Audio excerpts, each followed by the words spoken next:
Chuchu mentions that it's upsetting, but as Jean said that she never drank things like tea, she states that she also does not have the ability to be good at something after only learning it for a while. She continues that everyone must have known what she's the worst at. They must be worried that she'll worsen the mood of the customers. Siana ponders that the crown prince is the one who made her a maid, but the only person that stands besides her is Chuchu, who is also a maid like her. She thinks that is why, if there is anything that she can help with, it's right for her to help her. Siana asks Chuchu if she wants to get special training from her. Chuchu questions special training. Siana states that Chuchu is going to practice with her during every break every day, and by doing so she'll definitely improve her skills. Chuchu asks if Siana is saying that she wants to teach her. She suddenly hugs Siana, telling her that she's so nice.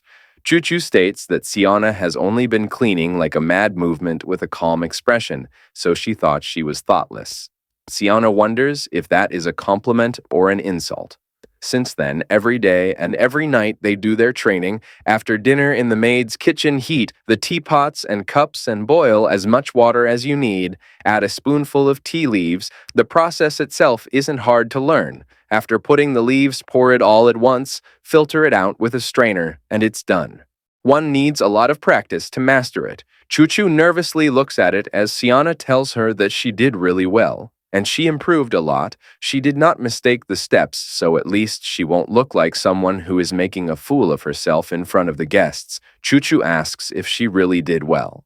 Siana responds, of course, as this time she didn't even spill a drop of coffee. Chuchu tells Siana that this is all thanks to her, as she is much better at teaching compared to the other maids. Siana tells Chuchu that it's all because of her hard work, as she is a very diligent person. She is aware that as she was teaching her, they became much closer than before. Chuchu means that she came from a mine village in the east and her father is a miner, but he has to feed all his 13 kids, so he always works without any rest. Siana questions 13 kids. Knowing that is a huge family. She mentions that her family is loud and harmonious, but it's hard to make ends meet. She wanted to help, so she applied for maid and ended up here. She heard that if you become an official maid, your wage is pretty good. Siana responds that she sees mentioning that she's a very kind daughter. Chuchu questions that as a kind daughter, isn't it obvious that she wants her younger siblings to eat as much meat as they want? She asks Siana how did she end up here? As if she had come from abroad, then she must be having more complicated situation that she do. Siana responds that is true. She know that stating that a while ago she was a princess of a small kingdom would only create things more complicated. She states that His Excellency the Crown Prince assigned her as a maid because he pitied her, who is sad because she lost her country. Chuchu asks if it is the Crown Prince, then is she talking about the Crown Prince Rashid, that bloody Crown Prince who has never lost in a battlefield? Siana tells her yes, as Chuchu asks if that's true. Chuchu is astonished as Sania ponders that she heard the other maids gossiping, so she's aware of it, but he is really famous. She mentions that she heard that His Excellency the Crown Prince's face is more than beautiful than a sculpture. His hair that shines brightly when sunlight hits it, his violet eyes that are as bright and vivid as the Milky Way. She heard that his features are unrealistically beautiful.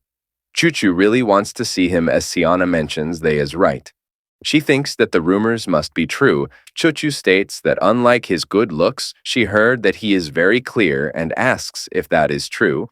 Siana mentions that is also very true.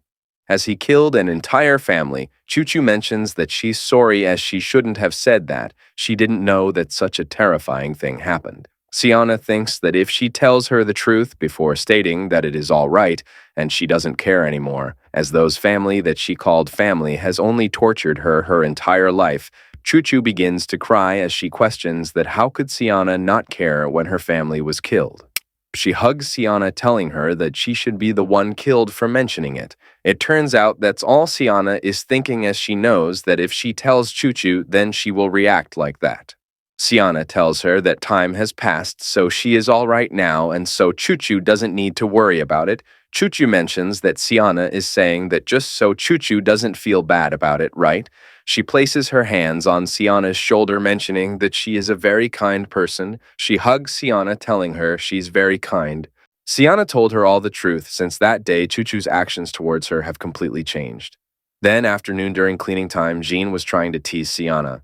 Chuchu came immediately and said, try saying one bad thing to her. She'll stretch that mean mouth of her like a cheese and tie it to that pole over there. Jean said, just wanted to ask about what time it was.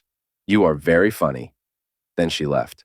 Not only that, she always gives her some food and says she is already big, so you should eat a lot and grow more. She's amazed by the taste as she mentions that it's sweet. Chuchu mentions that it's very sweet and better than some rotten bread.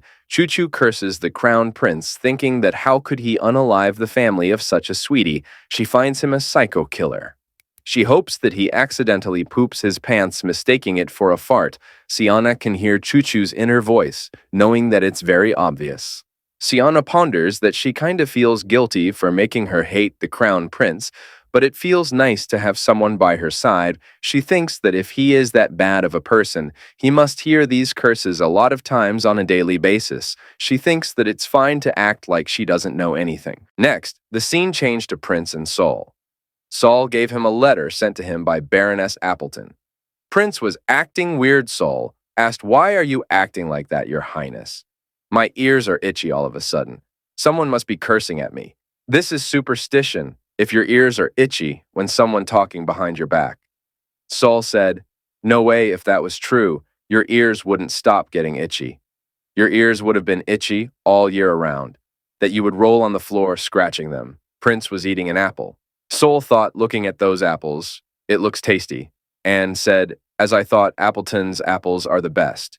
Prince said, I agree with you, but no matter how good the apple tastes, you won't call the farmers to the palace just to compliment them. Let me guess. You're trying to test Siana with that apple, right?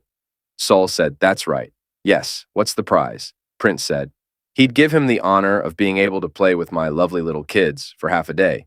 Saul said, I'm sorry, but I refuse. It's worse than not giving anything. That's unfortunate. Poor you. You don't know how cute these kids are. Coincidentally, Baroness Appleton is happy to attend the tea party. Prince said he can't wait for tomorrow. And thus, this chapter draws to a close. Stay tuned to discover what unfolds next in the story. In the meantime, why not explore my other videos? Don't forget to hit the like button and subscribe to my channel for more captivating stories. Your support means the world to me.